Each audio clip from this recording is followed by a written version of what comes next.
Vous êtes sur la chaîne panafricaine, bienvenue dans votre nouveau numéro de décryptage.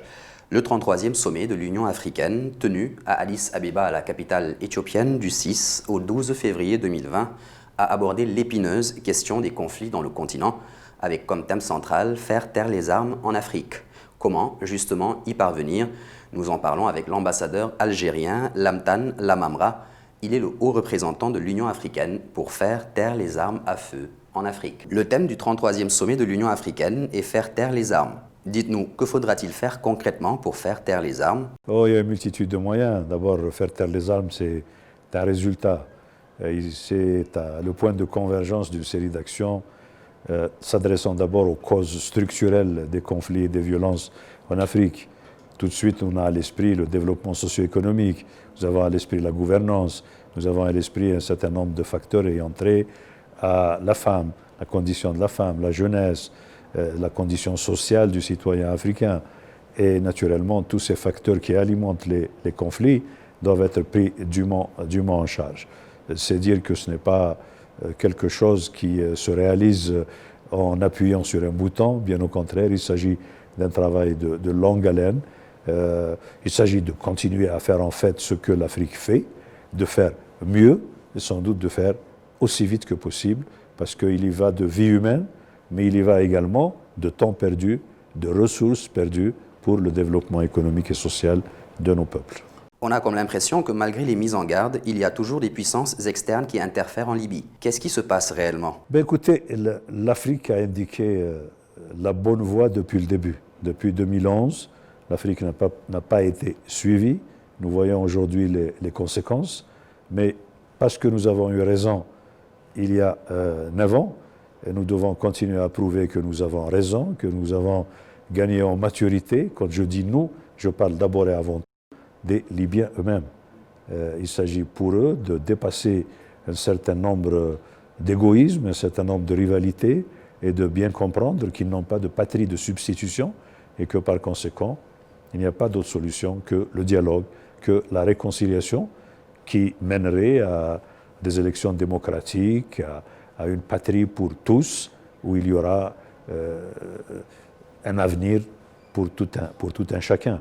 L'Afrique a indiqué cette voie depuis le début.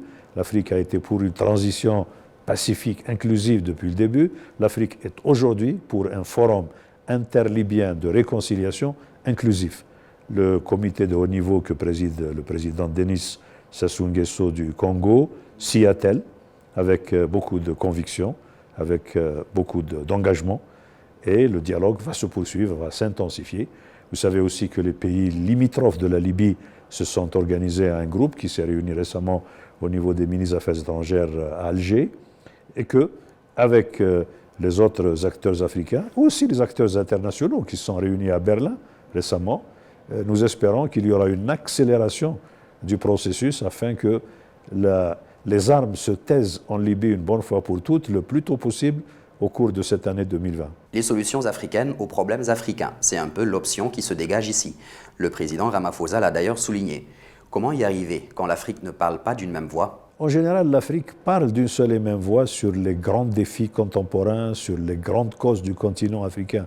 Nous pouvons avoir des sensibilités, des nuances dans la manière de faire, mais il n'y a absolument pas de doute que l'Afrique est unie sur les exigences de la paix, sur les exigences de l'intégration. Nous avons notre agenda 2063, nous avons un certain nombre de projets emblématiques qui sont en cours de réalisation, y compris faire taire les armes. Et donc, les Africains ont absolument développé une vision qui est une vision généreuse, ambitieuse de leur avenir. Et nous pensons que la communauté internationale a tout à gagner en acceptant que les Africains eux-mêmes soient des artisans et des bénéficiaires d'un avenir meilleur. Et je crois que les Africains consentent beaucoup de sacrifices dans ce sens. Je dois dire que l'Afrique bénéficie également de coopération, de soutien, mais nous pensons qu'en termes de sagesse, de culture, de compréhension des réalités africaines, les Africains eux-mêmes sont mieux placés pour apporter des solutions qui soient justes, qui soient durables et qui soient conformes à nos valeurs, à nos traditions et à nos intérêts. Selon une étude d'Oxford, 9 millions d'Africains sont en 2019 des déplacés internes. Le président égyptien Abdel Fattah al-Sisi a déclaré vouloir organiser un sommet qui doit travailler sur un projet d'une armée commune contre le terrorisme. Quelle est votre analyse là-dessus? Il y a plusieurs initiatives qui sont lancées. Les chefs d'État en ont parlé dans leur huis clos. Il y a cette nécessité pour l'Afrique de faire taire les armes et en même temps de relever le défi du terrorisme. La violence contre le terrorisme est légitime. Et donc, les Africains s'organisent. Nous avons déjà, comme vous savez, la MISOM en Somalie, qui est la seule force d'imposition de la paix dont dispose la communauté internationale en ce moment. Et c'est une force africaine. Et donc, demain, d'autres arrangements opérationnels seront pris parce que l'Afrique a les hommes, a la volonté politique, a le courage également.